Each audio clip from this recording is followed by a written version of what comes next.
From the Department of Human Services leadership team, and then we have several bills to be heard from members. I want to make sure that we get through our agenda today. So before we begin, I want to remind members the focus about why the department is here today, and it's to talk about the issue that we all care deeply about, which is the continuity of care.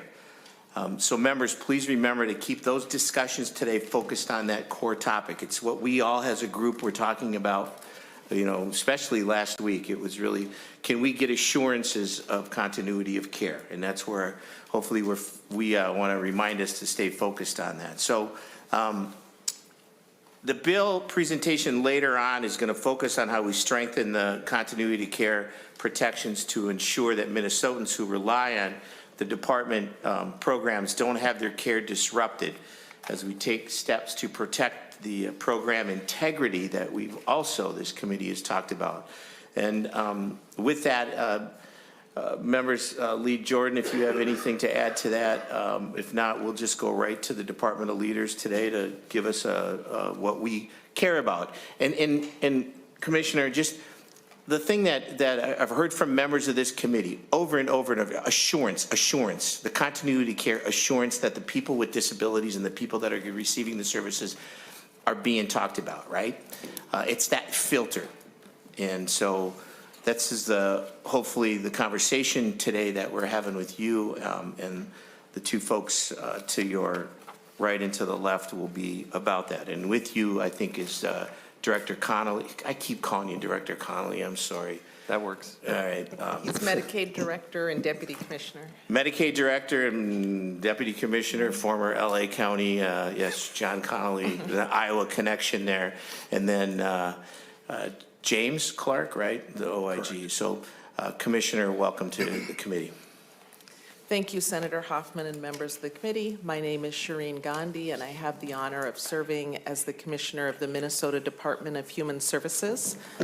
Our leadership team is here today to assure you that we are working very hard at DHS on continuity of care.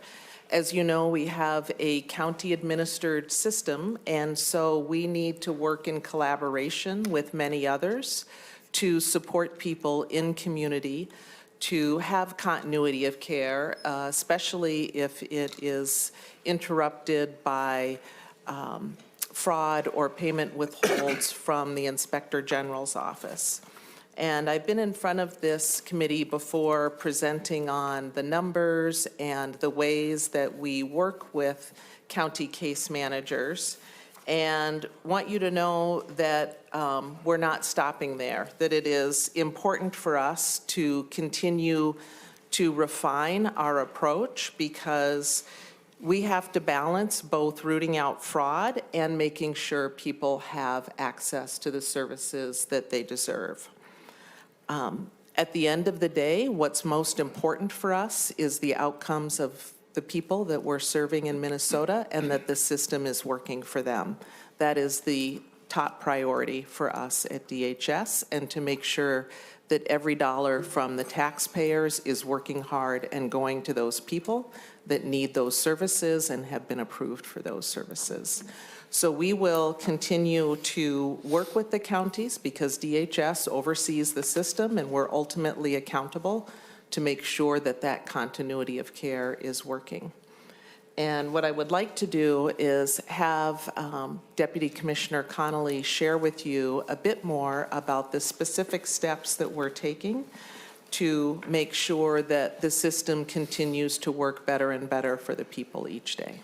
Thank you, Commissioner. And members, what we'll do is we'll wait till everybody's done with the conversations, and then we'll get a list of questions around that. And Assistant Commissioner, Deputy Commissioner Connolly, focus not so much on the process. I mean, if you want, we can talk process all day long, but all we really are looking at is the assurance that somebody with a disability is receiving those services, because the anecdotal stories and system stories that this committee is hearing is absolutely what you could feel my passion about the fact that I just need assurance, right? And the whole committee needs assurance. We as a committee need assurance. So with that, Deputy Commissioner Connolly. Chair Hoffman, members of the committee, John Connolly, Deputy Commissioner and State Medicaid Director at the Minnesota Department of Human Services. And responding directly to your, I think, your concerns and the different anecdotes that you've heard here in committee from providers and community members, we can describe a few different things that will speak to some of these difficult situations and the efforts that we're putting forward to wrap around lead agencies, counties, and others and providers to make sure that folks do have that continuity of care and a safe transition. So above and beyond the process that we've outlined in previous appearances or testimony here, there are two different teams that we have working on continuity of care, specifically with respect to ICS, integrated community supports, and the impacts or reverberations on people who are in provider settings that have a payment withhold in relationship to program integrity concerns.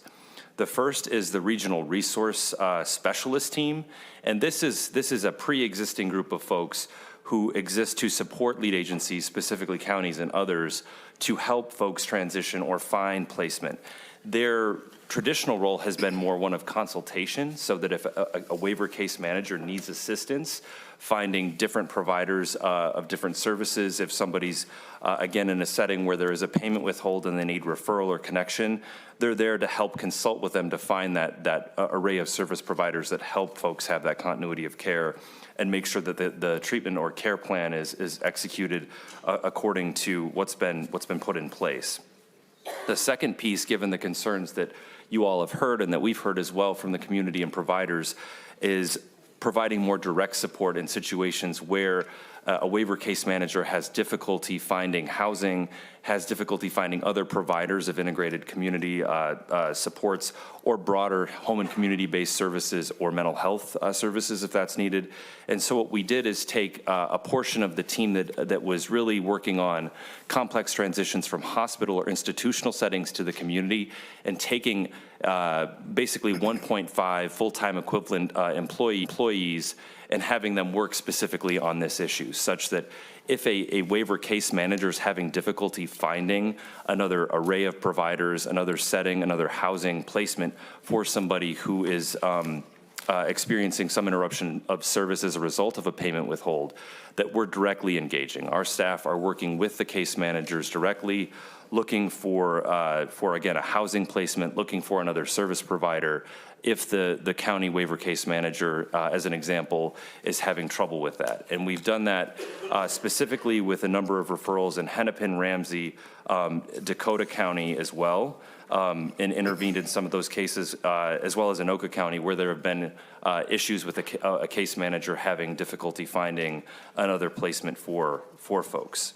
Can I just get Can I Yes, just Chair. get clarification? I promise not to interrupt, but when you say case manager, Yeah. are you talking about the lead agency case manager or are you putting case manager as one big bucket of case managers, or are you referring specifically to the lead agency, the person that's in charge of that case management of an individual or individuals? So in this case, it would be our regional resource specialists or our complex transitions team working with case managers who are doing the frontline work within the lead agencies. So it wouldn't be the commissioner or I, talking to leadership and human services in the counties. So that's a good question. I appreciate that. And the last thing I'll say, in addition to the two teams that we're leveraging to do the work, is also at a more policy leadership level, convening with our colleagues and friends at Minnesota Housing, as well as leaders within county governments, to think about housing capacity and how we can leverage additional housing capacity, perhaps through the housing support program or otherwise, to create more capacity for people who have home and community-based service needs and people with disabilities. So that's on a more policy and planning forward level, but those are the three major efforts that we're engaged in to respond to this issue. Thank you, Deputy Commissioner. And to that, Inspector General, did you want to add to anything that the Commissioner has said before we go to some questions from staff here and committee members? No, Chair, I don't have any introductory remarks. Thank you. Thank you for calling me chair and not honorable judge or whatever was the first time you got. That was supposed to be funny. I can't believe it. I got it. That's good. I laughed. Senator Rasmussen. Thank you, Mr. Chair, and I appreciate the leadership team for the Department of Human Services being here today. Mr. Chair, as you know, one of an item that I'm working on is to try to get an unredacted opt-in report to members of this committee so that we can benefit from the insights from this report. And so, Mr. Chair, my question to the Commissioner is, would the Department of Human Services be willing to give members of this committee access to an unredacted opt-in report? Madam Commissioner. Chair Hoffman, Senator Rasmussen, thank you for that question. Yes, I am not willing to break Minnesota state law, so the Minnesota Government Data Practices Act doesn't allow us to release security data, but I have shared a letter with the legislators through Christy Grom, our director, that I am in support of legislation, I think, that's moving that would allow DHS to share that unredacted report with legislators. There's just no mechanism for us to share it with the public, and the way the Minnesota Government Data Practices Act works, it treats the legislators as the public. Senator Rasmussen. Thank you, Mr. Chair. So to follow up, Commissioner, the bill that passed the Minnesota House, you're supportive of, you think that that's workable? Commissioner. Chair Hoffman, Senator Rasmussen, I'd have to look at it. I would rely on my legislative director. I haven't looked at what just passed, but I believe that what passed was for the legislature to have access to it, and that there are requirements or it's stipulated that the legislators would not share the private data. And yes, I would be supportive of that. Was that your companion? Or was that your companion? It was yours? Yep. So Senator Rasmussen, as a follow-up, then Senator Zainab wants to go to that point, and then we go to Senator Abler. So Senator Rasmussen. Thank you, Mr. Chair, and thank you, Commissioner. But I just want to drill in on a point, because the Department of Human Services decided to redact the report. Like when I open up the report and I turn to the pages on vulnerabilities, it's all redacted. You can't read a single bullet point. When I turn to the section on policy recommendations, almost all of it is redacted. And Mr. Chair and Commissioner, that was a decision that was made by Department of Human Services staff to redact this under Chapter 13. And that was a decision that the department made, and they could also make the decision to unredact information to be made available to this committee and the public. Yeah, I think what I heard, Chapter 13 or there's some state statute, and I heard the commissioner allude to that. But if it sounds like if the bill that is your companion is moved its way in, I think we also added that same companion bill to Senator Zainab Mohammed's bill. But yours, I think we didn't go to the floor in yours. I think we sent it to Senator Wickland's committee, and then hopefully to get it back here. So I guess it sounds like the process is happening, and you want to, Senator Rasmussen. Thank you, Mr. Chair. My point is Minnesota taxpayers paid for this report. I think they should have access to the key findings and policy recommendations contained in the report. We have legislative auditor reports. We'll have another one tomorrow that gives us unredacted information about system vulnerabilities and policy recommendations. And so the big question I have is I don't know why the Department of Human Services has effectively made this report useless to members of this committee. And when we're in a session when Minnesotans are concerned about program integrity, they're concerned about fraud, and we don't have access to the policy recommendations that the governor has access to, that's something that concerns me. There's a lot of different ways we can get to this information, but we just ask that the department and members of the legislature move with urgency, because we have a limited amount of time to be able to process this information and to turn it into potential new laws. Message delivered, and I think you have agreement from everybody in this committee. That's what we wanted in order to make policy. And yet, when we talk about that, we don't want to lose aspect of the fact that we want to assure that whatever decisions are being made, that it's the people that are supposed to be, the people that waived their rights to be institutionalized care, right? Home and community-based service. The people that the Supreme Court in 1998 said you have a right to be in the community, you have a right to have a job in the community, you have a right to live in the community, right? It's almost like we want to have those assurance in there. And so what I think everybody on this committee is absolutely in agreement with you on what you just brought up. And so thank you for bringing that up once again. And I guess we'll go to Zainab, Senator Mohammed, because she wanted to add to your point. Senator Mohammed. I think it was more so of like a question for me, because this report has been coming up so much in this committee and in the House. Can you maybe just tell us why some of it is redacted? I think it's important for the body to know. Madam Commissioner. Chair Hoffman, Senator Mohammed, thank you for the question.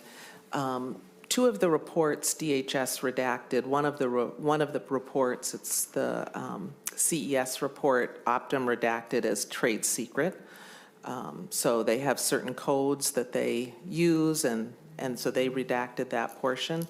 It was our staff, our data privacy office, and attorneys that looked at it and determined what they thought was security data and could be used to exploit vulnerabilities in our system until we have them closed. So very much want to work with the legislators. I have theoretically, without the Minnesota Government Data Practices Act, I have no problem sharing that data with legislators. You are our partners in strengthening the program. However, we need a mechanism to do that without forecasting our weaknesses before we're able to close them. Senator Mohammed. Thank you, Mr. Chair. I appreciate you, Commissioner, for saying that, because I think it's become such a political thing for this body. I do think legislators should have access to seeing it, as long as there's some privacy and some guardrails around it, because a lot of the loopholes within the agency are not closed, and we know that they're still vulnerable to fraudsters, and we want to protect those. And so I hope that we can find something that works where we are able to have access to it so that we can bring policies to close some of those loopholes as well. I think that's why this body needs it, so that we can help you close loopholes. Yeah, and to that point, I think it's also the OLA understands why some of the stuff was redacted, right? Sometimes policy recommendations aren't necessarily statutory policy recommendations, but internal policy recommendations. I mean, you guys we're having the right conversation. It's like, where do we go from there? Sometimes the systems and the administration, the DHS part is part of that. So Senator Abler, to those points. Well, thanks. And just to beat the dog to death, I guess. Just have a question. Is the OLA allowed to see this report? They're Chair Hoffman. Proprietary things. Chair Hoffman, Senator Abler. Yes, we provided the unredacted report to the OLA. Oh, Senator Abler. Well, that's a good idea. It's a start. Anyway, so I have a couple of questions, and thanks for that. And if that was the only problem you guys had or challenge, you know. You know, I think when they were interviewing you for the job, now Commissioner, the governor said, would you like an interesting task? You know, sometimes you get a little bored in your tasks that you have to do. And you said, oh, what job would that be? Anyway, so in the discussions in the past, I only have a couple of questions. I could take up the rest of the hour, but I think the chair would be unhappy with me. The safe transitions deal, I'm not sure if you're aware, the Ombudsman for Disabilities came forward, and they were attributing potentially 4 deaths and uncounted amounts of homelessness and other challenges. I'm sure you have seen that document they put out. They're not a particularly political entity. They're just trying to figure out what's going on. And you or whoever, I've talked about a safe transitions program. Yeah. And I'm sure none of those are results you're after. And so how's that going, the safe transitions program? So there's a number of people. I'm going to ask about how many people are in suspension with their payments, my next question. But so of these multi-hundreds of people who are now not getting paid, who are unable to serve their clients, how are you looking after them?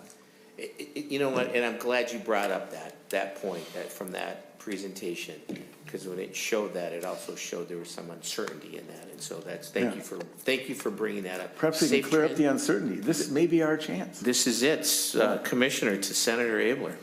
Chair Hoffman, Senator Abler. What the Safe Transitions effort is we delay putting a payment withhold in place for 60 days. And this is what I described when I was previously in front of this committee. And we notify both leadership and county case managers that a payment withhold is going in place for a certain provider.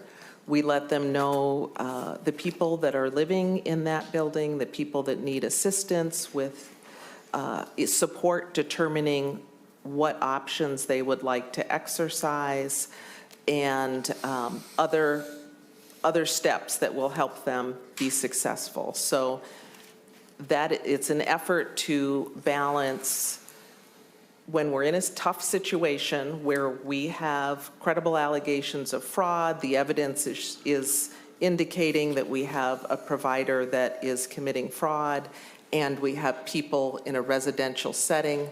How do we do both? Keep the people safe and not continue to let taxpayer dollars out the door. So the 60-day delay is designed to give the counties and DHS a head start at helping those people find a place to live.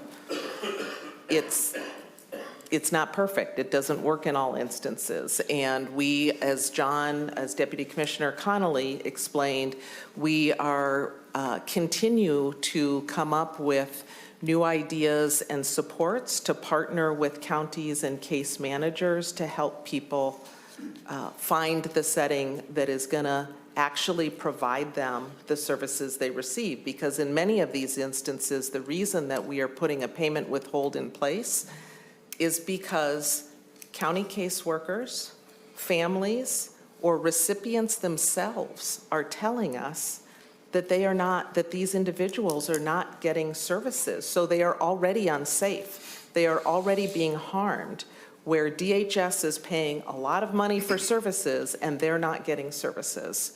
So it's a very difficult situation to be in, and we really want to make sure that people get the services and that they're supported in moving to a place that will give them the services. Thank you, Commissioner. And to that point, but there's in that, okay, so they're not getting services, but there was no assurance, no leadership from somebody saying that this person was going to be okay, or the story that Kara Liv and AJ Legault did on the woman who lives with autism, that they evicted her from her apartment, or the ICS, the individual with ICS. That haunts me, and so I think you're there. So what do you, Senator Abler, as another follow-up? Well, so there actually have 3 questions. Go ahead. How many, and how long? So, so how many people are on the Safe Transition Program? How many providers that their suspension has been delayed? How many providers does that amount to? 10, 100, how many? Commissioner, yeah. or, yeah, Good. how many? Chair and how Senator, long? for the number of providers, do you have the number of providers with residential? I'm tracking the people. I came focused on the people People. today, Yeah. Okay. but Mr. Chair, the number of how many I- people? how many people? So right now, what we have in terms of people still living in an ICS apartment that are subject to a payment Yeah. withhold are about 66% of the people, so 174. And the number of individuals that we have successfully moved from an ICS apartment with a payment or moved to one is 98 people, or 35%. And where do those people go, Commissioner, that were once living, independently or semi-independently? Are they going to group homes? I mean, are they? And so I have that breakdown. Yeah, that'd be Chair. great. Senator Abler, is that okay? Yeah. Yeah. Chair It's your Hoff. committee, Mr. Chair. No, it's your- Anything can be fine by you. So I think that's a great idea. Commissioner. Chair Hoffman, Senator Abler. Right now, the numbers I have that were as of our March 6th data collection cycle was 26 people are in their own apartment or home. 22 are with a different ICS provider. 17 are with other residential service. And the remaining, 11 are in a temporary living situation with a family or friend. And then the numbers below that are fewer than 5, so I don't know how many are in those numbers, but those other situations that are temporary are, hospital, homeless shelter, unknown, jail, nursing home, treatment facility. And those numbers are fewer than 5 for each of those, so I don't have the data on that. Senator Abler. That's helpful. And then,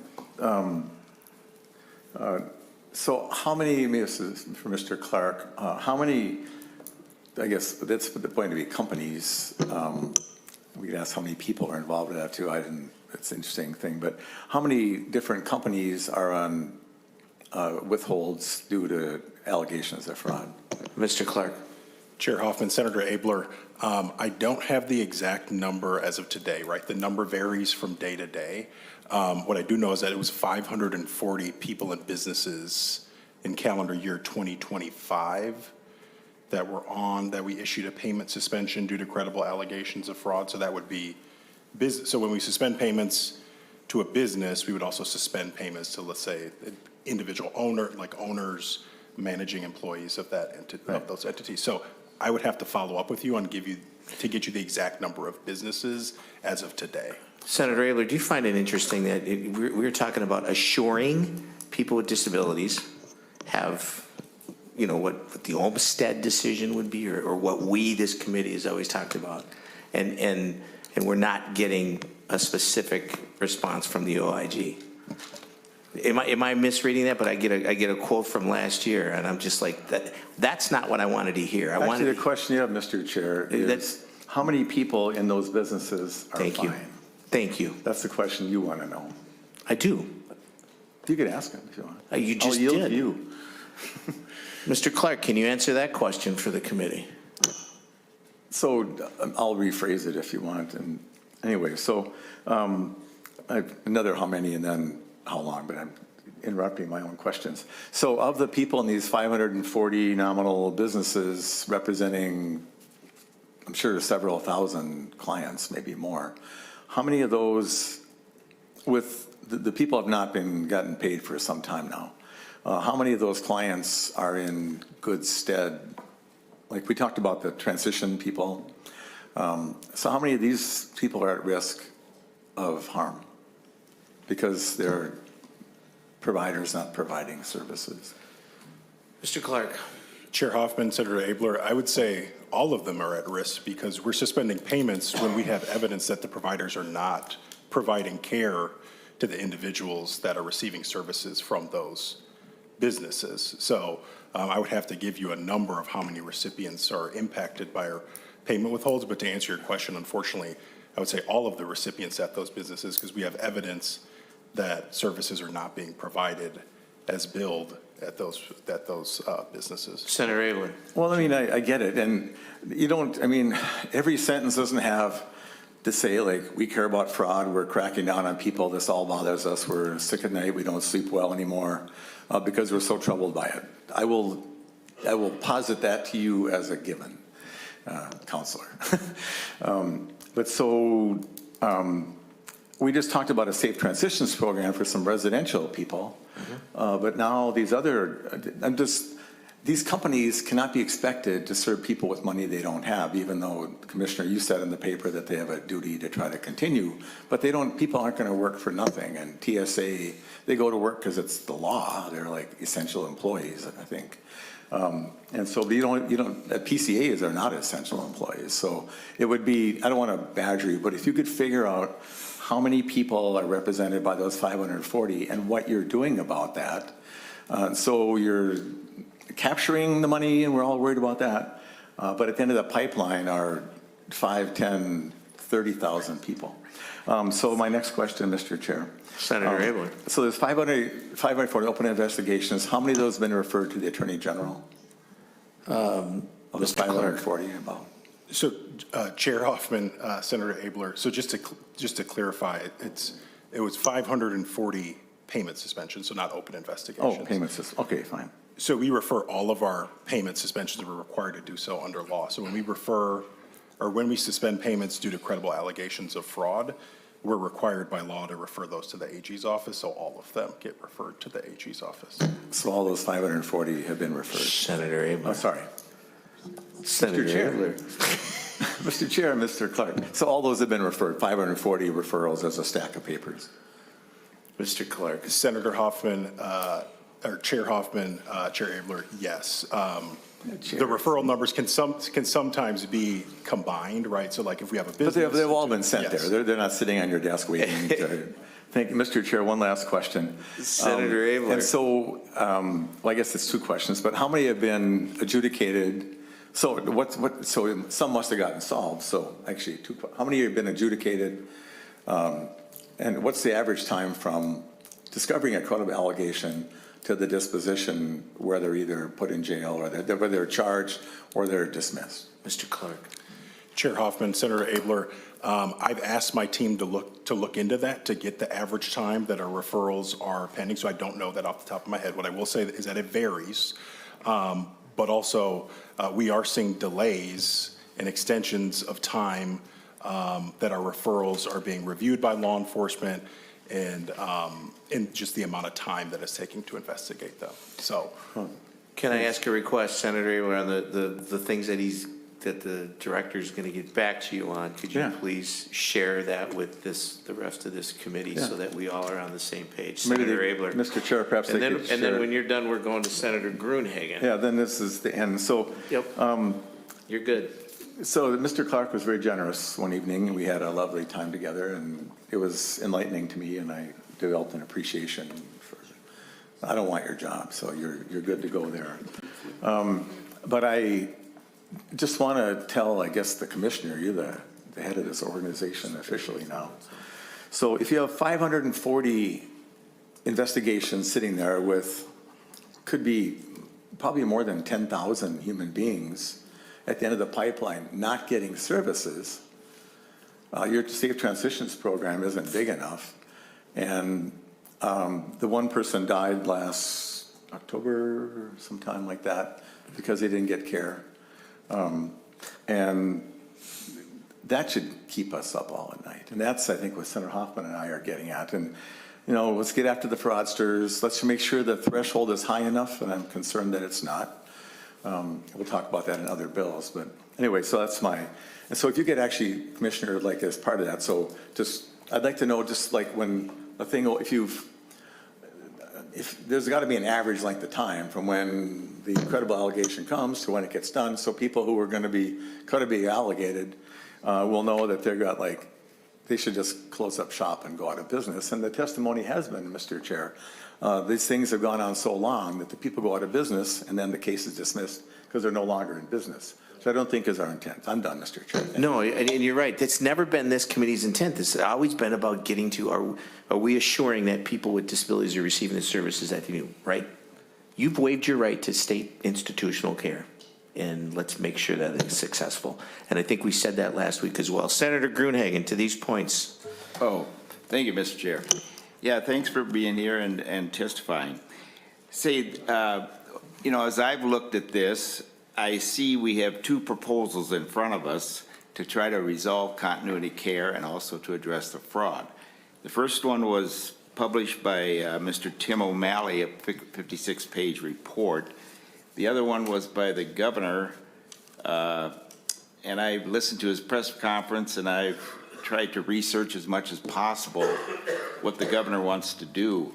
And when I look at this, because the quickest way to get continuity of care and the money to the people who need it, in my opinion, is to figure out the quickest way to implement and stop the fraud, which is causing the delay in benefits to the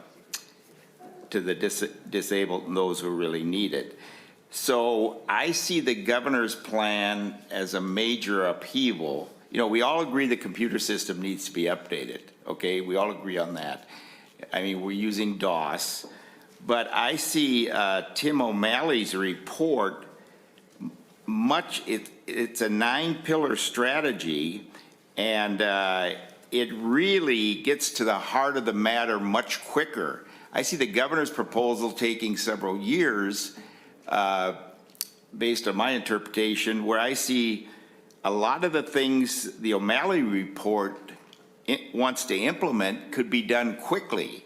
I'll just give you one example. A simple implementation is I'm not a robot style verification would achieve much of the eligibility cleanup Wall seeks without upheaval. I'm not a robot requires MCOs to confirm enrollees are alive, Minnesota residents, and desire coverage, while halting payments for improper enrollment. This would immediately save $300 million. So, and then the report goes on. So my question to you is, I'm sure you've heard both reports, the Tim O'Malley report plus the governor's proposal. Where is the department position coming down on? Are you coming down more on the major upheaval and an extended period of time and removing everything from counties and putting it all in one government section, or do you like the Tim O'Malley report? That's my question. Commissioner. Chair Hoffman, Senator Gruenhagen. Thank you for that question. I have great respect for the Director of Program Integrity, Tim O'Malley. I think his report was very well done.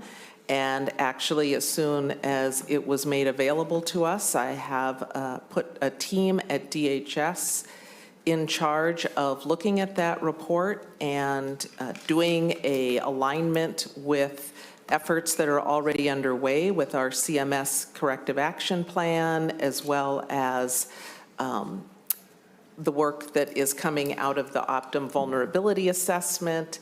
So I welcome all good ideas to strengthen our programs, and I think there are a lot of great ideas that we are assessing and putting into action from the Tim O'Malley report.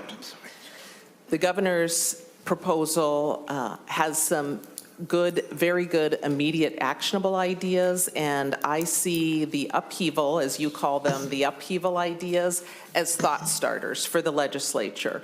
A lot of them are ideas that have actually come from the legislature. We've heard them from various members. They've come from the counties themselves. They've raised these thought pieces. And so that is a discussion for how we can design the human services system better in the future. We know that it's not working optimally now, right? That's obvious. We all know that. We all know that county case managers need the right support to be able to support people with disabilities. They need the right rates paid so that they can address their workforce challenges. There's many things that we can do to strengthen the outcomes for people in Minnesota. And the governor's proposal includes a lot of those longer-term thought starters. Senator Gruenhagen. Oh, thank you. Yeah, I guess I would implement the things that could be done the quickest with the most benefit. And because we want to get the money to the people who really need it. And the longer we drag this process out, the more people that are going to get hurt in the process, in my opinion. The other thing the O'Malley report touches on is this culture of threatening and punishing employees who want to report fraud to leadership, like yourself, the commissioner. What is being done to change that culture in DHS, where employees who are our frontline defense for several years have been coming forward and reporting fraud, and yet leadership was threatening and punishing them for doing so? Has anything changed in that particular area? And has anybody been terminated for failure to protect tax dollars? Commissioners,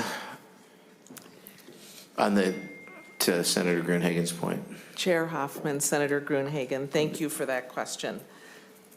Yes, this agency, DHS, has been working on having a culture of speaking up and supporting employees feeling safe speaking up. It is absolutely unacceptable for any manager, any supervisor, any leader in DHS to discourage the reporting of issues or concerns. That is how we fix the gaps. That's how we stop fraud from happening. If I am made aware, if it is raised to me that anybody is discouraging an employee from reporting, we will investigate and take action. In terms of the culture turning around, we have done a lot of trainings, a lot of policies and procedures, numerous articles in our intranet, and two of the things that I'm encouraged by is we have a enterprise-wide engagement survey for employees, and DHS's numbers have remained either the same at about 75% feeling comfortable reporting and increasing. And specifically to our internal hotline, in 2024, we had 8 reports from employees that were lifting up concerns internally. In 2025, we had 42. So I think that is both probably illustrative of both the awareness of the need to report as well as the comfort reporting internally. Thank you, Commissioner. Senator Gruenhagen, and then we're going to go to Senator Rasmussen. Yeah, I just got a couple more questions. You only get one. Yeah, and everybody else gets to ask what they want, so. I'm kidding, Glenn. I know can you ask are. whatever you want. Okay. And then after Rasmussen, we go to Senator Aaron May-Quaid. The other thing I'd ahead. say, Mr. Chair, Commissioner, thanks for that response. The other thing I'd say, you've been a part of the leadership over there. And some of the whistleblowers that have come forward, especially over in the House publicly, your name has come up as one of the ones that is threatening and persecuting the whistleblowers coming forward. Now, that's an allegation. It's not proven. But I just want to let you know that there are concerns that we have leadership without accountability that have actually been a part of the problem of the alleged $9 billion of fraud, that we're using it in a way to try to buy votes with state and federal tax dollars. Those are the types of allegations that are coming forward. So to the degree that you can root out people who are doing this to the employees, I think would be greatly appreciated, and it might vindicate you in some ways. Sounds like that's what's going on. Glenn, the next question. Can I ask you? Question. Senator Gruenhagen, can I ask you a question? Sure. The stuff in the O'Malley, because I'm sitting here wondering, and the commissioner alluded to some of that work is in either in the governor or the DHS's proposal. Do you have some stuff you want to add within our markup here? Or do you have something that you're working on that we should? I did submit a bill. You did? Yeah. Okay, and good. I specifically asked that it would come to HS, okay? Okay, good. I Fraud. was like, because because the other thing you always bring up, you're always talking about, no matter what we're doing, are we assuring that $500 million, that we're protecting that, from the state having to lose that match?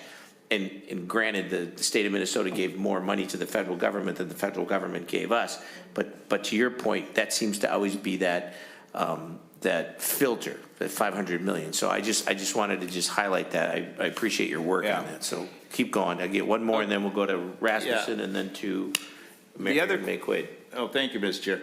Yeah, the other question I had, what efforts by DHS and yourself specifically are being done to recover some of this fraudulent money?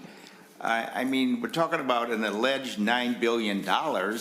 If we could get several hundred million, probably more, back, I'm sure taxpayers and people who want continuity of care would sincerely appreciate it. So what efforts has DHS made to recover some of the fraudulent money? Commissioner? Chair Hoffman, Senator Gruenhagen, thank you for that question. Over the past 5 years, DHS has identified about 50 million in recoveries. That is something that we have to work with our law enforcement partners on. So we work with the Attorney General's office, the USAO, as well as the BCA, depending on the nature of the money that has been stolen from the taxpayers. Unfortunately, it is very hard, as you know, to get recoveries, and we never recover all that we should. So that's why at DHS, we've also been working very hard to move upstream and put our program integrity measures on the front end so we don't end up in that place of losing those dollars. Just a final comment. I won't ask another question, although I have several more. Senator Gruenhagen, go ahead. Thank you, Mr. Chair. Yeah, let's put it this way. If I was in charge, there'd be people fired, okay? We're talking about $9 billion. We're talking about an atmosphere of people not getting the services that they need. People need to be held accountable. And we're talking about employees being threatened and persecuted for bringing this forward. You put me in charge, and there'll be people standing on an unemployment line pretty quick. And some of them need to go to jail, in my opinion. Thank you, Mr. Chair. Senator Rasmussen. Thank you, Mr. Chair. I did have a follow-up for the commissioner.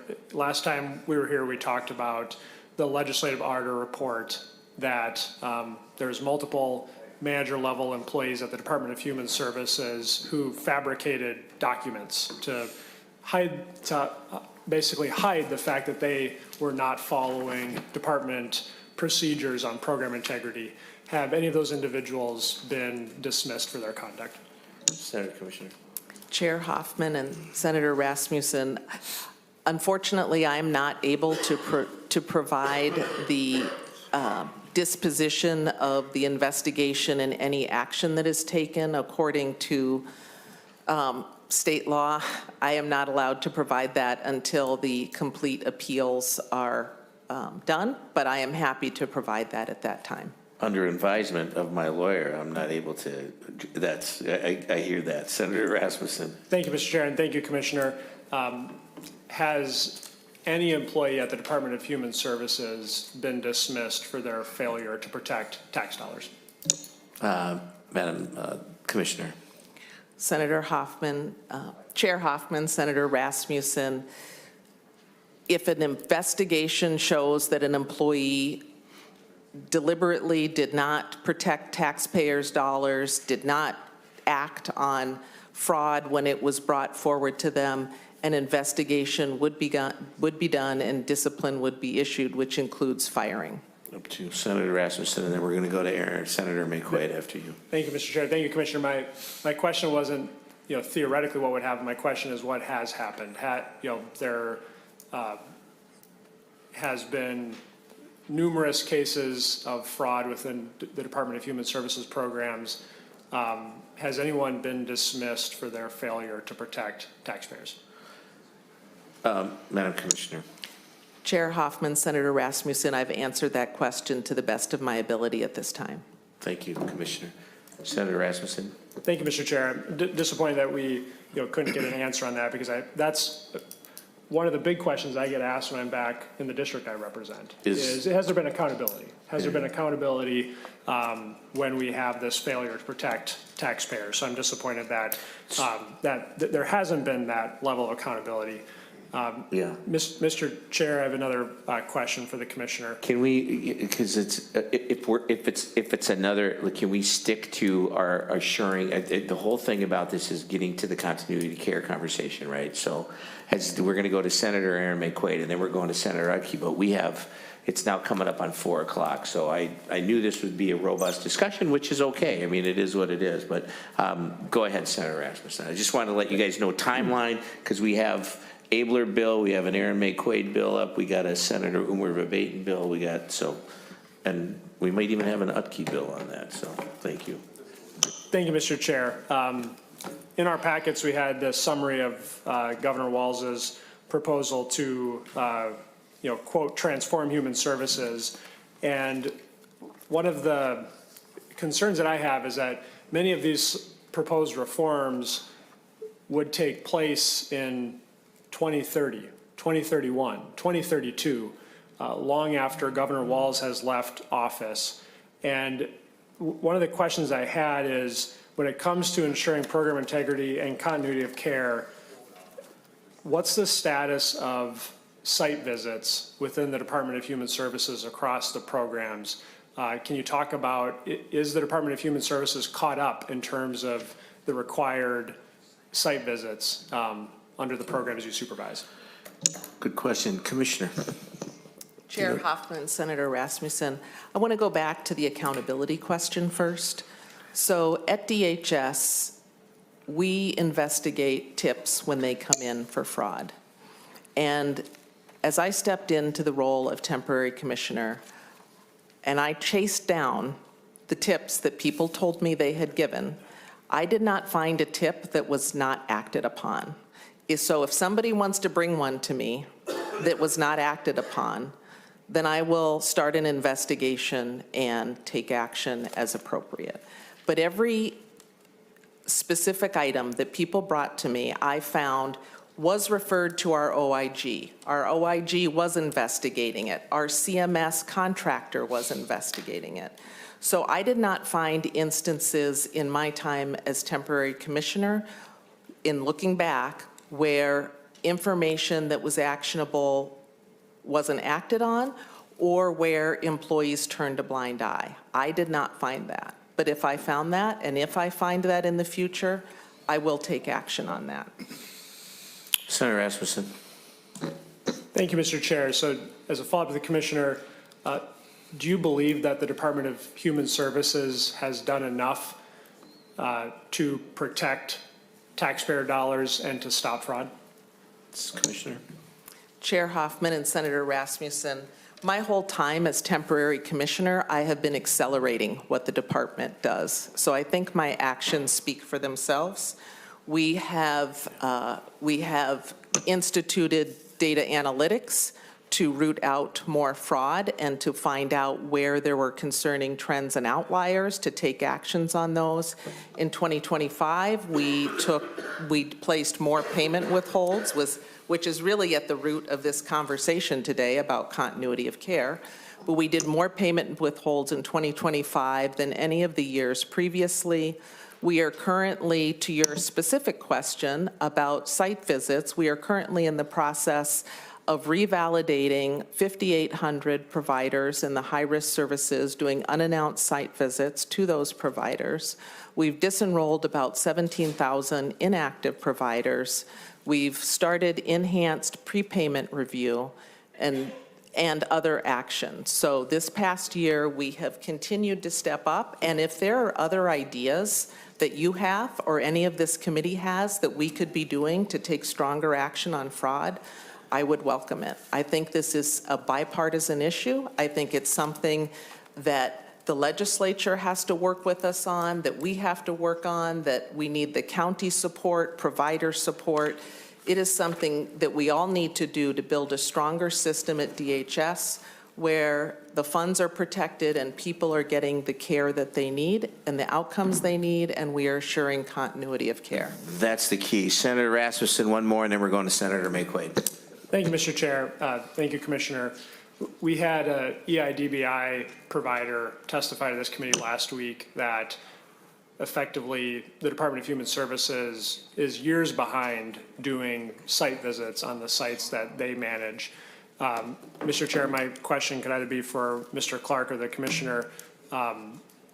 Is the Department of Human Services years behind in doing required site visits to these providers? Commissioner Gandhi. Senator McQuaid and Senator Rasmussen, thank you for that question. One of the challenges DHS has had has been an influx in providers far beyond the expected number of providers that would be enrolling in services. That creates a gap when the funding that the legislature has provided for us to do provider enrollment and to do site visits doesn't cover the amount of providers that are enrolling. So I would need to check for you what our current status is on where we are with our site visits and get back to you with that specific answer. But one of the program integrity items that I would want to work collaboratively with the legislature on is making sure that when we set up and design these services, that we're adequately funding the agency to do the oversight functions that you would like done. Senator Rasmussen. Thank you, Madam Chair. I guess, Commissioner, my concern is, we had Governor Walz propose funding 3 new studies on human services, but the agency is behind on site visits. They're behind on technology. They're behind on ensuring that they have a culture where you don't have managers fabricating documents that are designed to protect taxpayer money. And my encouragement to the Department of Human Services would be to focus on those basic tools of program integrity instead of studying the problem for years to come. And I would like to get an update on where we are on site visits, especially on those high-risk programs that we know are vulnerable to fraud. Thank you. I'm going to come to myself because I'm next on the list, and then to you, Senator Uckey, and then we do have to move on to our bills. This is more of a comment and more of a suggestion, but I appreciate the overview of the Transforming Human Services Proposal Summary. I very much agree with it. We've had private and public conversations that I think the insertion of third parties and MCOs is part of our problems. There's so many touch points along the path to services being provided that it is it's just porous. And so I very much support it. I do want to say, though, that I think we've had increasingly kind of this push-pull between the executive and the legislative branch and whose role is what. And it would have been really, really great to have heard about this and developed this in consultation with DHS and to know about it, many, many weeks before it was being rolled out, because again, like, you have an ally in me and wanting to get this done, but that is my job. That's our job as legislators, is to develop policy and move it forward. And so if there's good ideas, especially for something as complex as human services, really, really encourage you to work with your legislative partners and not kind of keep us in the dark, because it hurts us from being able to actually to do the good work that you're putting forward. So that is my plea. Senator Uckey, briefly, and then we will move. Thank you, Madam Chair. I've got 2 things. The first one I'll just treat as a comment and then follow it up with a question. But my comment is, we heard about, various things here earlier, the O'Malley report and the governor's proposal. For those here joining us today from the agency, the governor doesn't make these things up. These come from the agency, correct? I think we're trying to separate the 2, and I believe they're kind of one of the same. And as we talk about those things, let's bring them right to the table firsthand. And I think, if we're talking about, and it's been already, these things have been coming up, so I won't repeat them all, but the fact that governor's proposal funds studies, but we already know so much of this and so many of the things we're lagging on. I think you guys all huddled up around the same table, so I'm hoping that we can move these things forward and not have this he said, she said, whatever. But anyhow, that's a comment. I do have one thing that goes back. When we got a little off topic and got a little more onto the fraud, and this is for the department, we all hear about the suitcases full of cash leaving MSP. And I realize that it's federal agents, TSA agents that check us in when we go through security and all this. Is DHS working with the federal government through TSA to figure out how to put an end to millions of dollars going out on suitcases? I mean, somebody that's got a whole suitcase full of $100 bills, it's probably $1 million or two or three. That's not a normal transaction. And we do need the federal government to help us on those because they're the ones that are eyes on what's going on. But are you having those communications? I think you bring back the memory. I think that was the argument about 10 years ago when they said that was, and after the legislative auditor went through their thing and they found that there was no suitcases going out, but they did find some fraud. So, Madam Commissioner, to Senator Utke's points. Chair Hoffman, could our Inspector General speak to that since he partners with law enforcement? Is that okay, Senator Utke, Director? Most certainly. All right, Mr. Clark. Chair Hoffman, Senator Utke. To answer your question, I mean, we have a very strong relationship with the Attorney General's office. I meet with them regularly. With the Bureau of Criminal Apprehension, I meet with them regularly. We respond to a lot of requests for information from federal law enforcement.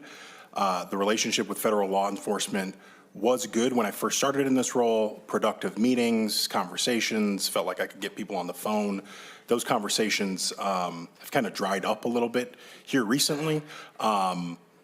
But to your point, I mean, I am willing to partner and work with law enforcement. I want to hold everybody responsible that is stealing money from our programs. So I think the relationship with federal law enforcement could get a little better. We do have strong relationships here at the state level, though.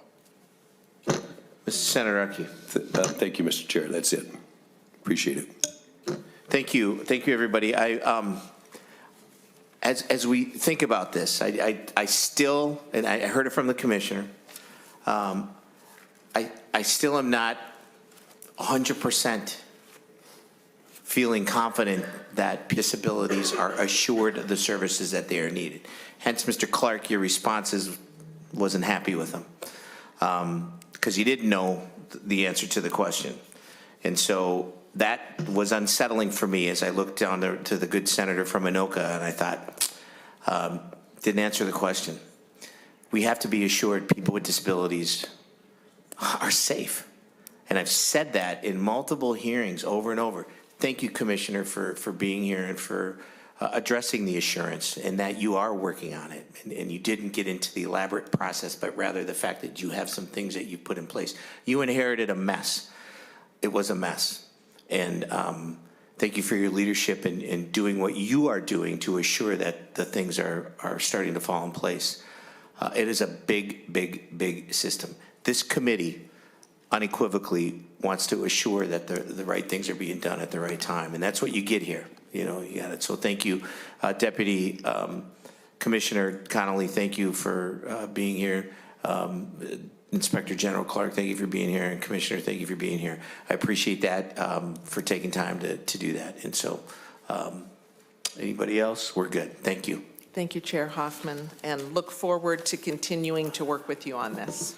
And it sounds like it. Thank you, Commissioner. It sounds like there's some things that I look forward to some amendments being brought in or some bills being brought. The timing is just so tight. I don't like starting in February. I think this idea of a part-time legislature just ain't happening when you got big-time issues that we're dealing with, right? And so, members, I'm going to be real fast on my Senate File XXX. It's actually a continuity of care discussion. What I wanted you all to have in front of you was a continuity of care bill. It's not a bill, and so it is It's a proposal. I want you all to take a look at this proposal. What this is a, it's the same as the companion that's in the other body that is being brought to this committee and will stay in this committee. But we have some underlying changes that I want you all to look at. So when we do get it jacketed and get the numbers to it, that conversation is correct. Did I get that correct? Correct? Did I get that certainty accurate? And so what you have, I just want folks to know that this proposal seeks to address the three main concerns that are shared by folks that we've talked to, folks regarding people that are in a payment withhold, right? This is a continuity of care discussion is what this committee's been about. Number one is protecting services. Number two is housing security. Number three is the shared responsibility of caring for our neighbors and establishing that there are clear coordination guidelines, right?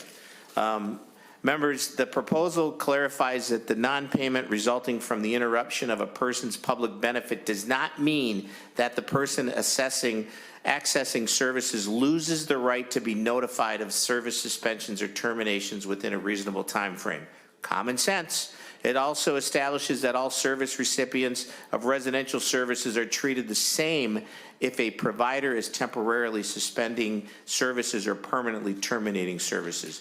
Focus, focus, focus. Continuity of care proposal ensures that people that are accessing services have flexibility and control of their care by clearly stating that individual home supports are allowed in semi-independent residential settings. Service recipients will be able to continue services without being locked into the same provider who also controls their living situation. There's that lever of, well, what do? We got two different systems that are balancing us here. The proposal, folks, as you look at that, will also ensure that each service recipient has a right to a clear and accurate bank records of their housing costs. Accountability. Minnesotans with disabilities who live in unique provider-controlled settings will no longer be left in the dark about how their finances are being spent. This provision also provides service recipients with literal receipts if they are facing eviction. Remember, we all were talking about this. Finally, the proposal establishes a person-centered continuity of care team, coordinated, collaborative, and comprehensive, there, good Senator from Anoka, that must intervene when Minnesotans living in residential settings are affected by a payment withhold. Outlining the shared responsibilities of all parties and mandating accountability ensures our neighbors caught in the middle of an investigation are not forgotten. You may or may not have noticed that I've shared this proposal from the perspective of our loved ones and neighbors that are living in residential settings. The proposal clarifies their rights, provides them with flexibility and control over their care, insurance, the financial transparency. It assures the financial transparency in how their housing costs are spent and promises that the state prioritizes their safety and well-being above all things, right? So there's a high-level overview. I don't need to go into that. You all have the language in front of you. There are a bunch of people signed up to testify. This is not a bill. So members, in the interest of time, if you want to wait till we get this jacketed and then have the folks testify, because this language that you have in front of you is going to be a delete all to the language that is coming over from the other body. So questions? Well, Mr. Chair. Senator Abler. Well, I mean, it's, Yep. if there's just a couple people that want to comment on it, I don't think we need to have a bunch of, just that there's a representative testifier, that would be. That's fine. I got that. I will do that. Senator Gruenhagen, you agree with that? Yeah, to a certain degree. So he just doesn't disagree with me and stuff. I love that. Here's the quick question on the bill. Yeah. What's the consequence if they ignore, one of the charges we have is that DHS has ignored the laws in terms of accountability. So in your bill, what's the consequence to DHS if they ignore laws passed by the legislature and signed into law by Governor Walz? I love this. You must have segued into me, Senator. I was thinking, as far as like the Ombudsman's office would clearly have something to say about that. So I think thank you for that. So let's bring up Pariche Radina. Actually, what I want to do, Pariche, if you want to come up to the table, then we got everybody else is by Zoom except Maeve Olson. I hope I said that right. So why don't you come up too? And, oh, Josh Berg, I see he's on here. Holy smoke. So Josh, come on up as well. Let's go to Ellen Smart first, because she's on, no, you know what? Forget that. Sorry, Ellen. I'm going to go to Pariche first. So go ahead. For the record, please, Radina. Chair Hoffman, members of the committee, Pariche Radina with the Office of Ombudsman for Long-Term Care. I won't read my testimony because it is longer than what the committee is looking for today, but will agree with that point, Senator Gruenhagen, that wanting to see a mechanism, something like reporting to the legislature if the recommendations of the continuity of care team are not taken up by the commissioner, that would be a way to provide some transparency and accountability. I will also add there are some pieces of the bill of the conversation. We really appreciate the resident notification of a payment hold by DHS is very important. Misinformation does happen, and so this is a good way to clarify. We also really appreciate being included as an office that is notified in the conversation as well. So thank you very much. Would love to be named specifically as an office that gets that notification. Yeah, I thought we named that in there. Is that not in there because it should be? Chair, the current language reads that appropriate ombuds offices are notified. We'd love to be named. Correct. Let's do that one, because this will be the language in we have what I'm sharing with the committee is going to be the work that we did here as a group. It's separate. We're going to add that as a delete all from does that make sense? We've just been working, as a group, but it's just the timeline's just, I hate starting in February. We got work to do. So thank you for your comments, and I thank you for keeping it short. Let's go to Lisa Harrison Hadler. She's on Zoom. Office Ombudsman for Mental Health and Developmental Disabilities. Yes, good afternoon, everyone. For the record, my name is Lisa Harrison Hadler. I serve as Ombudsman for Mental Health and Developmental Disabilities. And I'm going to kind of jump around here through my comments to try to keep things as short as possible for you. But I just want to express my support for this proposal that demonstrates truly the endearing commitment of this committee to care for people. This bill does just that. It puts care for people more in balance with the need for process in our state's robust fraud mitigation and response efforts. And really, truly in Minnesota, we should not and cannot sacrifice people to a process that does not sufficiently and proactively consider the impacts to each and every person. Do want to definitely support the creation of the housing accounts for people to support and prevent those situations where people can find themselves in eviction proceedings through no fault of their own. We do have some questions about how that would apply in situations when the client elects to discontinue services or upon lease renewal, or just kind of some of the mechanics and timelines of things that we'd like to better and further understand, whilst absolutely supporting the concept and the protections that this brings in to promote and preserve housing stability. I think to Pariche's point, we appreciate the appropriate ombuds office being in there, but it would be really helpful for us if both of our offices could be named and we can work together, as we so often do, to collaborate and determine who might be the better resource for a particular set of circumstances. We also just emphatically support that when those actions are taken, that people receiving services themselves be directly notified. We've seen repeatedly under the current structure wherein the provider delivers the news of payment withhold and it results in incomplete, sometimes wholly inaccurate information. We've heard of providers ending services abruptly, telling clients that DHS is shutting us down without any acknowledgement of client rights. And I came to this body last month talking about when there are fraud mitigation efforts taken, including those payment withholds. DHS has an obligation, a responsibility to ensure that those actions do not compromise the continuity of care for people receiving services, people who have done nothing wrong and are powerless in that process.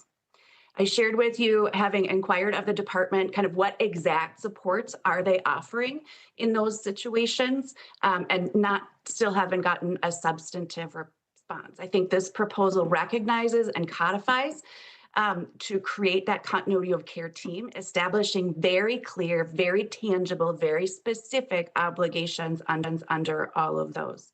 I would, however, ask this committee to consider going one step further. In this language, if the continuity of care team recognizes and has not identified alternative services, solutions, service providers, or service settings for people, the team is to notify the commissioner and recommend either a good cause to not suspend payments or other relief. However, our concerns at the Ombudsman Office for Mental Health and Developmental Disabilities is those recommendations appear to be non-binding. We believe this process could be exponentially strengthened if, upon declining to implement the recommendation of the continuity of care team, the commissioner was required to transparently report that, potentially to all of you at the legislature. We believe this. So I'm gonna just, it's great. I can't write as fast as you have those recommendations. Are you gonna work? Because I want also, Periche, God, you guys don't ever get, Periche, I'm sorry, that just Periche.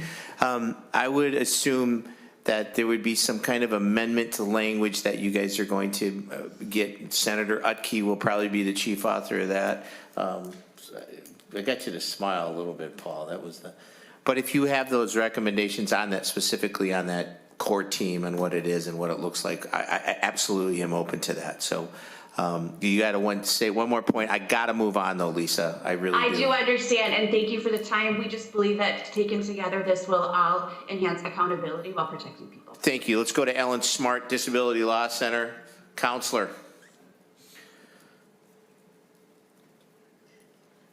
Good afternoon. Chair Hoffman and members of the committee, my name is Ellen Smart. I'm a staff attorney with Legal Aid in the Disability Law Center. Provider fraud makes every taxpayer in Minnesota a victim, but last year, some people stopped thinking about the victims that pay the biggest price, who are the disabled Minnesotans. I'm going to skip right to the recommendations that we have for this policy. We think it's a great policy. The suggestions we would have is we'd like to see more deadlines added to the duties for each agency so that individuals know what to expect and exactly when to expect it, so that it's even more clear to affected individuals. We'd like to work with you with language around the housing accounts to simplify the language. Requiring the accounting is a very important part of this bill. And so we believe that the language is a little complicated, could be more expansive. The accounting is important to let clients know that rent is being paid, and it's also a really important fraud protection measure. People will know earlier on when there's a problem and won't be surprised to find out months after the fact that their rent that they were paying was never going to the landlord in the first place. We'd also like to suggest the addition of language in subdivision 4 in lines 9.3 to 9.10, that if all else fails, DHS must bring state-operated or state-provided services in until a service provider or alternative services can be identified.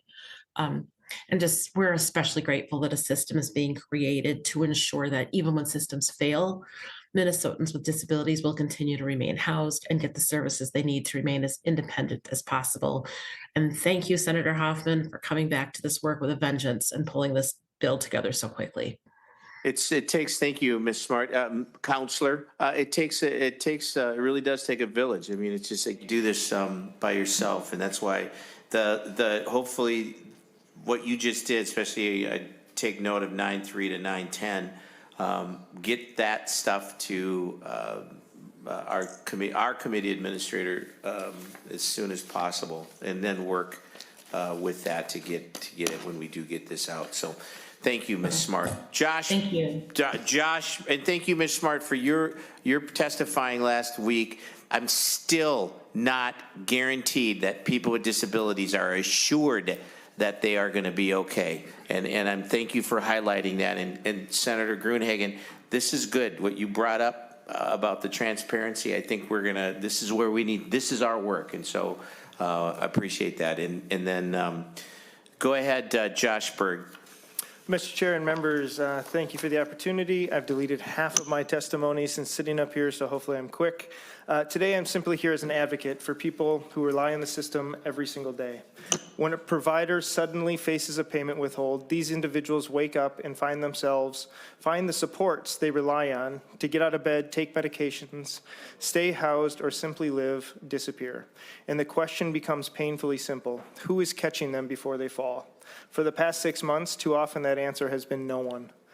The bill is grounded in one core principle. When DHS imposes a payment withhold, the people receiving services must not pay the price. In short, Mr. Chair, you took the words right out of my mouth. This bill is coordinated, collaborative, and comprehensive. It guarantees a safe, orderly handoff, not a hard stop when enforcement actions occur. There are a few practical refinements that would make this even stronger. As Ms. Smart pointed out, we need clearer timelines and expectations because in a crisis, ambiguity becomes harm. Second, clarifying communication duties and escalation pathways will prevent the gaps and finger pointing we've seen over the past 6 months.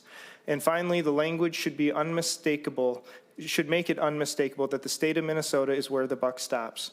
Lead agencies, case managers, providers all play critical roles, but only the state has the authority and the moral obligation to ensure no one falls through the cracks. This framework is not only compassionate, it's federally required. Federal Medicaid rules mandate continuity of care without delay when networks change and require ongoing coordination across settings. They also require states to consider good cause not to suspend or to suspend only in part when access to care would be disrupted. And Mr. Chair, to Senator Abler's earlier comments, my understanding is not a single good cause exception has been approved in the past 6 months, despite clear federal expectations. Act on fraud and protect beneficiary access. Those are not competing values. They are simultaneous obligations. Senate File 4098 finally operationalizes that balance that has not existed under OIG's heavy-hammered approach over the past 6 months. And let me be clear about who this protects. The ventilator-dependent adult whose nurse knows the alarm that means move now, the person with a brain injury whose DSP keeps them safely housed, the parent praying that their child's autism supports don't disappear overnight because paperwork moves faster than people. This bill ensures the Minnesotans experience a handoff, not a hard stop. And that is what federal law requires. That is what decency requires. And that is what this bill, thanks to Senator Hoffman's leadership, finally delivers. Looking forward to working with the Ombudsman's offices, the Disability Law Center, and all of you to get this over the finish line. Thank you, Mr. Berg, and I absolutely look forward to you working with who you just mentioned to get this to the bill that we like. So thank you for your advocacy, and thank you for even though you like Zainab Mohammed better than anybody else on this committee, thank you for your work.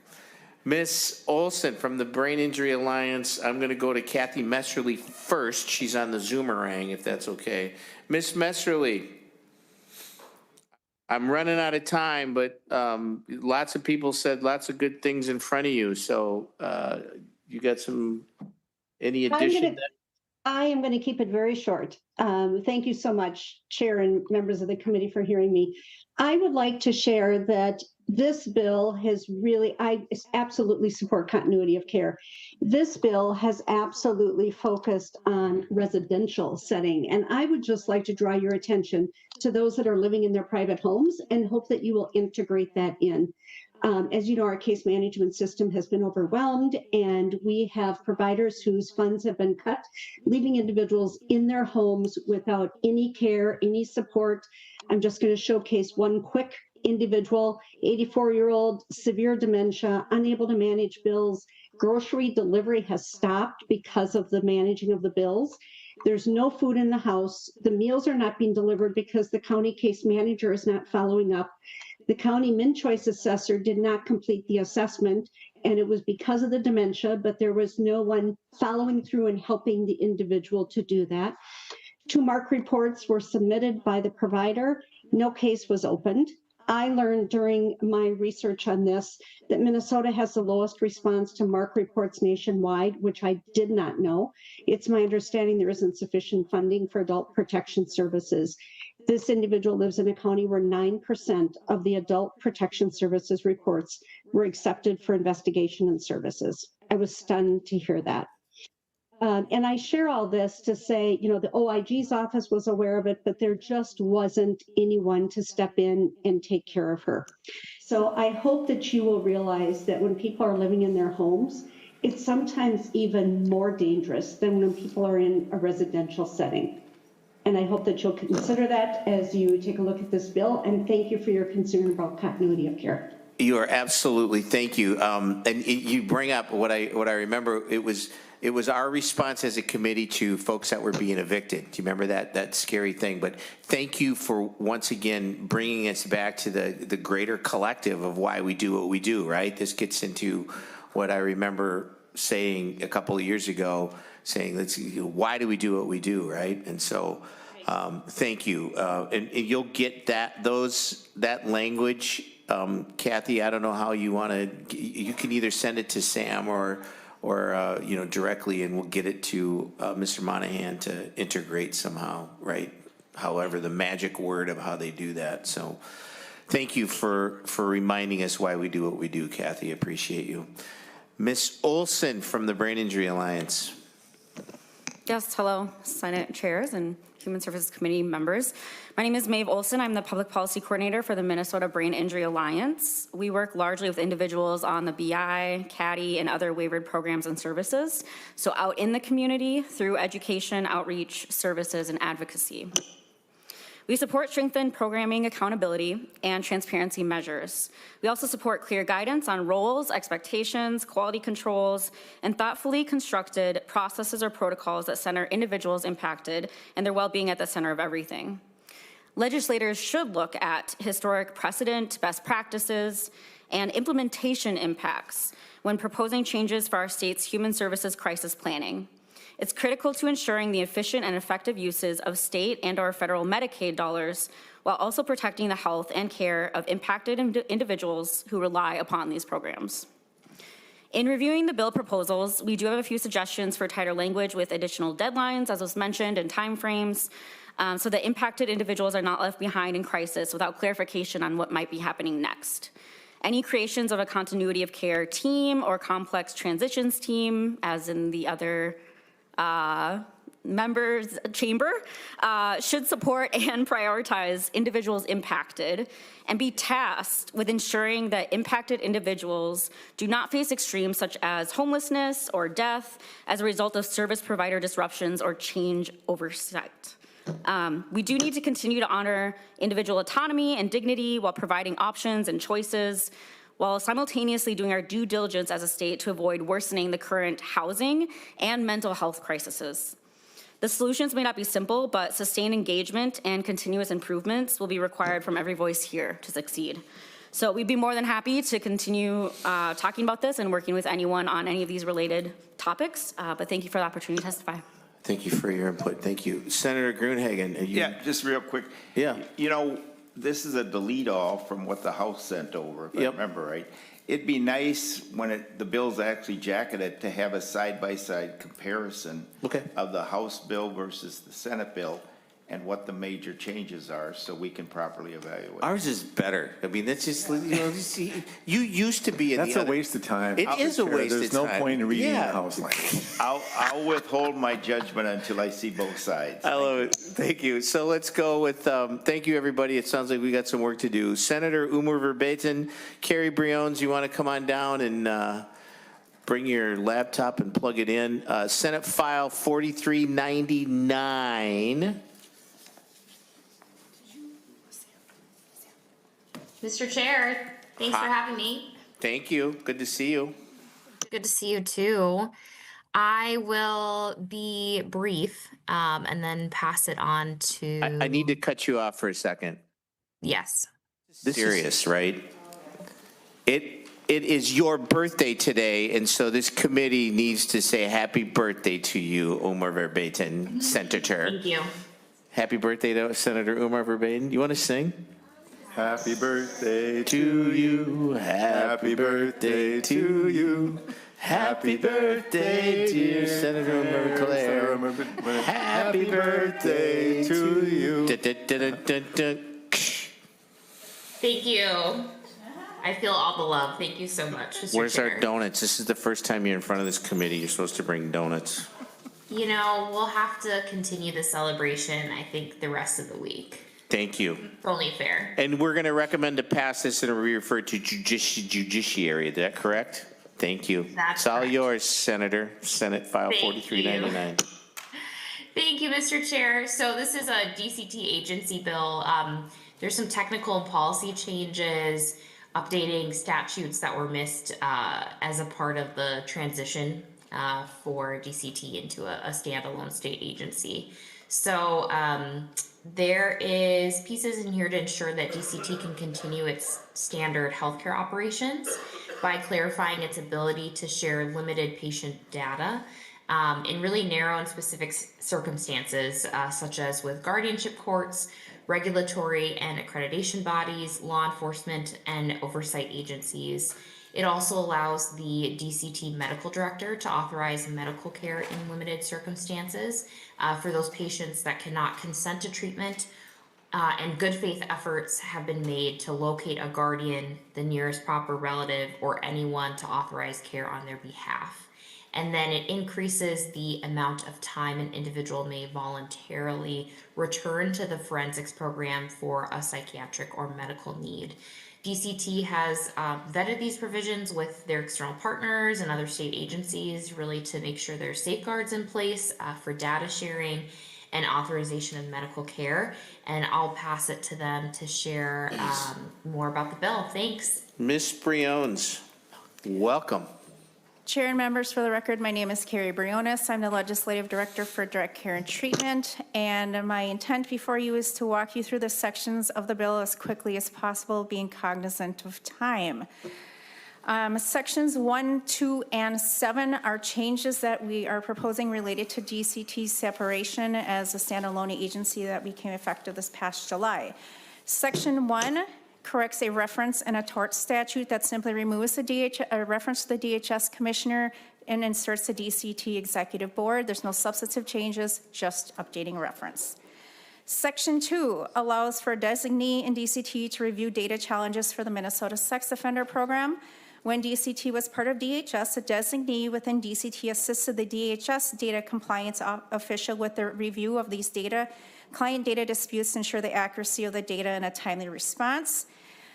This was primarily due to a high volume of submissions that are approximately over 3,000 a year, which is about 8.2, 8.6 a day.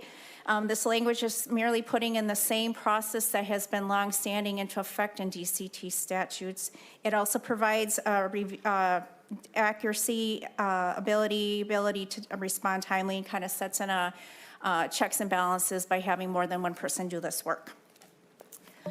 Pivoting over to Section 7, this creates a new section of statute for DCT in its chapter that allows for the conversion of employees from unclassified service to classified service with MMB approval. Before DCT became its own agency, some positions were designated as unclassified under a special session law from 1997. When DCT separated from DHS at the start of fiscal year July 1, 2025, that authority did not transfer with DCT. Without that authority, DCT can no longer continue using that special unclassified designation. As a result, certain positions must move from unclassified status into classified service. This is a structural and legal requirement.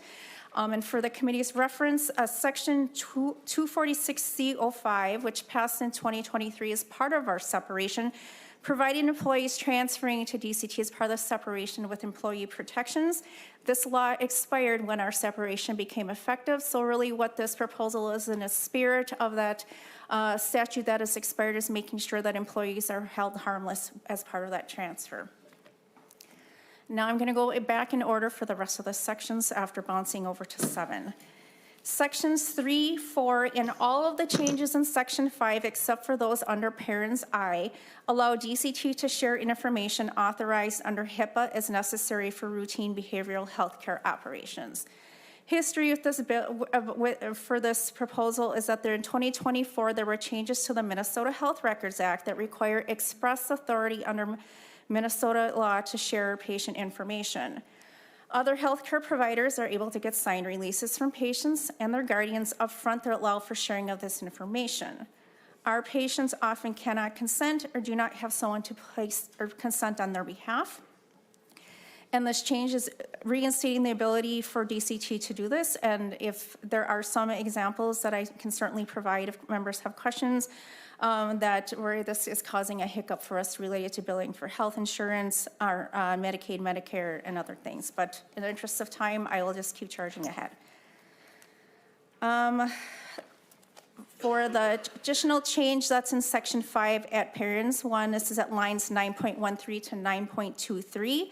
This change allows DCT to close limited patient information directly to the guardianship courts for the purpose of supporting guardianship proceedings when a release of information cannot be reasonably obtained. Specifically, DCT will, under this proposal, could share information when a patient lacks capacity to provide consent or when a guardian is unavailable, non-responsive, or refuses to authorize disclosure. This change would allow physician statements and relevant records to be submitted in defined circumstances to coordinate appropriate decision-making authority. Moving on to sections 6 and 8. This allows the DCT medical director to authorize medical care in limited circumstances for patients that cannot consent to treatment, and good faith efforts have been made to locate a guardian, a nearest proper relative, or anyone to authorize care on their behalf. And this is a bit of a stopgap for the prior proposal I talked about relating to guardianship, where there's no guardianship action underway. This authority is specific to a condition and medical treatment and is by no means a blanket authority. For context, currently for non-emergency necessary care, such as treating infections or managing chronic conditions, DCT must seek consent from a nearest proper relative or obtain a court order authorizing specific treatment. There are circumstances where the nearest proper relative cannot be located or is unavailable. This does mean that DCT must seek court orders to provide routine care. This process is inefficient and impractical, leaving patients without timely, routine, but necessary care until their condition deteriorates and becomes an emergency. I'd like to note that DCT consulted with the Ombudsman's Office and partners to ensure guardrails are in place so patient can seek independent review of determinations and treatment decisions. Thank you. It's good to know. That was going to be, you could have just done that. You'd be done in 30 seconds, man. It was like, that was great. We worked very closely. I could tell you did that, And Briones. Thank you so much. And just sections 9 and 10 quickly. These sections will allow an individual on provisional discharge to return to a secure facility longer than 60 days currently provided in statute. Chair and members, a couple years ago, we had this change. It's at 60 days currently. What we're looking to do is for folks that need to come in for a psychiatric tune-up for them to come back 90 days. If it's only for medical and not a psychiatric issue, up to 6 months before that provisional discharge would be pulled. So does this protect somebody like at the Anoka Regional Treatment Facility who was discharged and there was something going on in their world and they were just like, they needed some support, but was told that, this was years ago, we're talking 10 years ago, Ms. Briones, and they ended up lighting themselves or they threatened to pour gasoline on themselves because they needed treatment. And so this would say if somebody showed up back at the door saying, I need treatment again, that you as an agency would say, come on in, we'll get you feeling better. Chair Huffman, these are for individuals that have left forensics in St. Peter. And if they're recognizing that there's some decompensation or noticing like they just feel off, right? For some reason they need, I call it a tune-up, that they'd be able to come in. There would not be any penalty where they'd get that provisional discharge pulled. It's in some ways a punishment, right, if you stay past 60 days. And this gives them a little bit more time. I will share that this proposal came out of the work of the Mentally Ill and Dangerous Task Force. This is going to be one of the recommendations. However, the report wasn't ready to get in front of you guys quite in time this session. So with their blessing, we brought this item forward. Thank you. I'm going to go Senator Rasmussen. Thank you, Mr. Chair. A question for Ms. Briones. Ms. Briones, I'm looking at page 9, starting at line 9, going to line 12. Is that language needed or does it have any effect in practice for direct care and treatment? Ms. Briones. Chair Hoffman, Senator Rasmussen, this language was put in more as a comfort language to be clear that DCT will not share information with law enforcement unless authorized under law. It doesn't Senator change Rasmussen. anything. Thank you, Mr. Chair. And so, Mr. Chair and Ms. Briones, if this language was removed, is that something you're comfortable with? Does that change how direct care and treatment would operate? Ms. Briones. Chair Hoffman, Senator Rasmussen, the department does not oppose that deletion. Senator Rasmussen. Thank you, Mr. Chair. Then I would move to amend Senate File 4399, page 9, strike line 9 through 12. Senator Umar Verbatim, you have that in front of you? I do, Mr. Chair, and had a chance to discuss this with Ms. Briones as well. So if the agency's not opposed, I'm not either. Dang, you did your homework. Senator Aaron May Quaid. Thank you, Mr. Chair. I guess I'm always hesitant to delete data privacy language, and maybe I'm the person that it's comforting for, which is why I might want to keep it in, to be honest with you. Senator Umar Verbatim or Ms. Briones, can I just ask you a little bit more? I'll start with you, Senator Umar Verbatim, just why I should be the deletion, because I'm uncomfortable at the moment. Senator. Thank you, Mr. Chair. Thank you, Senator. My understanding is this was really comfort language that wouldn't change the process that DCT has, but I think Ms. Briones could speak to that clearer. Ms. Briones. Chair Hoffman, members, I may need to phone a friend online about this, but it was comfort language, to be clear, and part of this came in just with the activities that were going on in Minnesota at the time. We were receiving questions, just as we were developing our proposals about how we share information. Senator May Quaid. Thank you, Mr. Chair, and I mean, that was what my thought was, and I think that even if we are not in this current moment under that amount of siege, like, who's to say that doesn't start again tomorrow? And I do think it's important that we have this articulated in as many places in law as possible. Even if it's just re-articulating the law, it's always easier if it's in the statute. In the statute. Yeah, I we hear need to you. be in. Senator Verbatim, any response to that, or you're good? Nope. I'll leave it up to the committee, honestly. Okay. Thank you, Mr. Chair. Senator Gruenhagen to the amendment. Yeah. You got an amendment to the amendment? No. No, I think Senator Rasmussen just read my mind. That's exactly what I was going to propose. Okay. So I do appreciate that. And here's the reason why, members, and this is what I want you to think through. One of the reasons that we're in the situation where we are, where CMS and the federal government is withholding funds that are necessary for the continuity of care, is because we've been resistant in so many areas to the federal government versus cooperating. And the supremacy clause overrides state law. So members, but rather than putting this type of thing into a bill, we need to delete this and start cooperating with the federal government, and believe it or not, we'll get the 500 million so we can have continuity of care for the people coming who back need to the it. 500 million. I'm glad he was doing that. So Anyway, All right. so I recommend that. You like the amendment? Yes. All right. So any other comments on the amendment? All those in favor of the Senator Rasmussen amendment, say aye. Aye. Opposed? No. It passes. Thank you for that work, people. So what are we doing with this, Senator Umar Verbatim? Mr. Chair. Mr. Senator from Anoka. Just a comment. I talked to the department about this, and I just want to caution them in my discussions as well. It's on page 14, lines 14.15 to 1420. This allowing people to come back. I really think this needs a little more work. So a person's not doing well, I'll go back and get some help. But this could be the Hotel California, this could be the sex offender program again, that they're going to never get out of, which I believe is actually unconstitutional, but that's a different bill. But I think they need to, if they go in voluntarily, they should get out at a prescribed time, no matter what state they're in. Otherwise, I would never go back in. And you want to draw them in to rescue them. So I talked to them before about this. So if this moves forward, we can take it offline. But it really doesn't protect an individual. It just says the only bar on line 1415, if the committed person is not returned to the original facility within this amount of time, then they have to stay forever. And I don't think you mean, and you give a couple of reasons, like a non-psychiatric medical condition.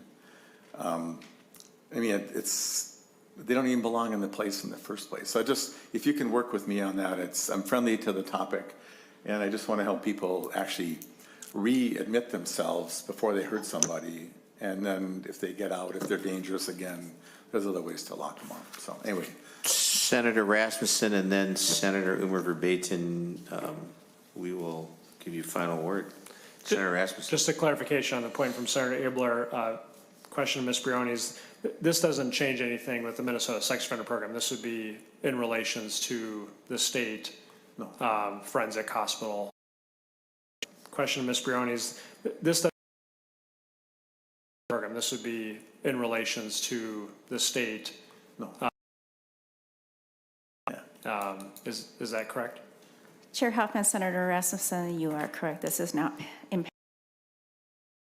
So I think his concern is, Don Henley is at any time, but you can never leave. We don't want the same situation where somebody goes in and they're in that system regardless. And we toured down there, and there are people with developmental disabilities. It was the appropriate placement for them, right? So, thank you. Senator Abler, that's the point where you were I was only using there. as an equivalency, not the same. Thank you. No, I get that. So Senate File 30, Senator Umer Verbatim, any final words? No, just ready to move it to judiciary. Thank you. So based on that, Senate File 3861, Senator Abler will move Senate File 3861 as amended, should be recommended to pass. Not as amended? I thought we amended it. Yeah, it was amended. I got the wrong Mr. number. Chair? Here's the thing. I should only do our hearings because it's the wrong. Mr. Chair, it's the wrong file. I was looking. Yeah, it was amended. It was. I got the. Here's the thing. The wrong. It's the wrong. Mr. Chair, it's the wrong. Looking at you, going. I bet you that's what I just did. God. File 4399 as amended be recommended to pass and be referred to the. Senator Abler is correct. 4399. I was wrong. The list. We got whatever. All those in favor say aye. Aye. Opposed, same sign. Thank you very much. Senator Abler, your bill is up, Senate File 4121. Adrienne Sloan, you're on Zoom. And Suzanne Scheller, Counselor Scheller, from the great, somebody want to let her in? Mr. Chair? Yes, Senator Udke. I just, and it was my fault if I didn't hear it, but that last bill was as amended, right? That is correct, okay. Yes. From the great. I just, and it was my, as amended, right? That is correct. Senate File 4399. So we're good. Thank you. Senator Abe. Thank you, Mr. Chair. Law. The issue that so Senate File 4121, which will not be amended today, will have people stop calling 911 when a senior citizen or resident slips out of their wheelchair or falls down at an assisted living. And there was a very graphic example about this that was on Channel 9 or somewhere. We have people stop calling 911 wheelchair or falls down at an assisted living. Very graphic example about this that was who tragically and he was forced into a corner and it was against policy. And like, oh my goodness. Nobody expects. 911 is kind of busy with real emergencies compared to some person just slips out and is lying on the floor. And there's some places that have done this repeatedly. Ms. Scheller will testify briefly about this. But just so you know, the disposition here, the other body, Mr. Chair, has adopted an amendment, which some person just slips out repeatedly. I believe to be a very good start, but we're going to wait till we finish the job here in the upper chamber. But I think, and we're working with the Imperative, and they've been great to work with on this. And so it's a wonderful time where the voices and the Imperative can actually get together and collaborate. So with that, I've got a testifier and whoever else wants to. Looks like you got a couple there, Senator Abler, and so it's your desire not to send this to the floor, but to lay this one over and have. That's correct, Mr. Chair. All right, thank you. We can get it right. Adrian Sloan, you're on Zoom. Welcome. Thank you so much. Appreciate you having me. I'm here today regarding my father, Larry Thompson, and he's the individual that was being spoke about. He was a resident at an assisted living, and last year on March 30th, he was trying to get up from his dining room table and into his motorized scooter, and he ended up having difficulties maneuvering into a scooter, and ultimately with a staff member in the dining area, and ultimately was not given any type of assistance and ended up falling on the side of his scooter into the wall and having his head pinned between the wall and his scooter. And when a staff member finally did come, that should have been able to at least call 911 to render aid, she did not. And therefore, the 3 minutes that he was still alive breathing that was showing on the video, he ultimately died while waiting to call 911 to render aid. And therefore, the 3 minutes that he ultimately died while waiting. So with this bill, changing this as opposed to dying at the hands of the facility and at the hands of the employees. And with that, I would just like to say that with this bill, I don't want anybody allowed my father a chance to live dying at the hands of the facility, the employees. I'd like to say that with individual or their family to have to go that I did along with that are being asked. I appreciate it.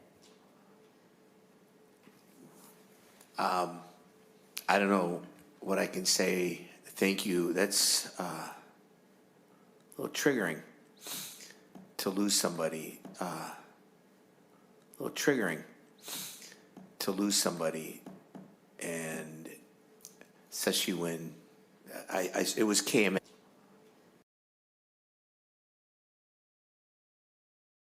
What I can say, thank you. And Adrian, I'm sorry for what happened to your dad. Ms. Scheller. Thank you, Chair Hoffman, members of the committee. I'm really just here to support Ms. Sloan. Ms. Scheller.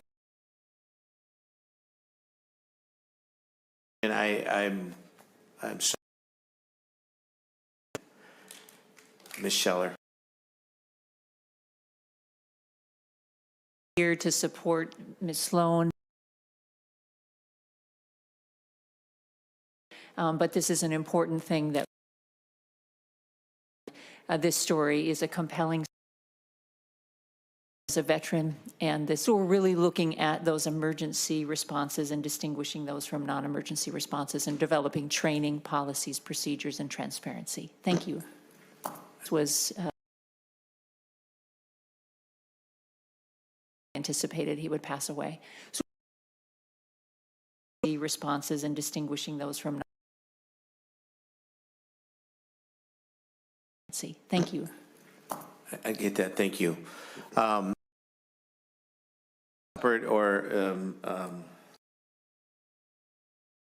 need to have for a long time, and now it's spit it out, right?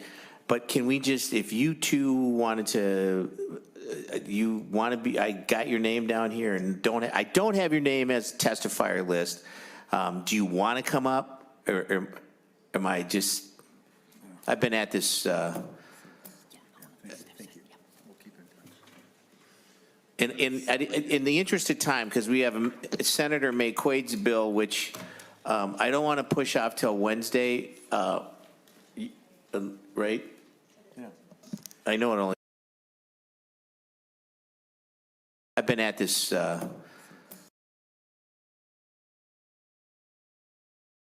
In the interest of time, because we have, which I don't want to take 2 minutes. So I want, can you just do one, consolidate one there and say, look at Jim and say, I hate your bill, Jim Abler. I just want to, or whatever, I love this bill. We got work to do, something. Don't use the word oppose. I'm just finding I hate the word oppose. I just don't know why, but I do. So Ms. Huppert, go ahead, and Mr. Burnt, go ahead. Thank you, Mr. Chair. Members of the committee, for the record, my name is Kyle Burnt. I am here today on behalf of the Long-Term Care Imperative. Appreciate the opportunity to testify on Senate File 4121. Keep it as brief as I can here. Appreciate the attention to resident safety from the author and from the advocates, and recognize the terrible tragedy that brought this proposal forward.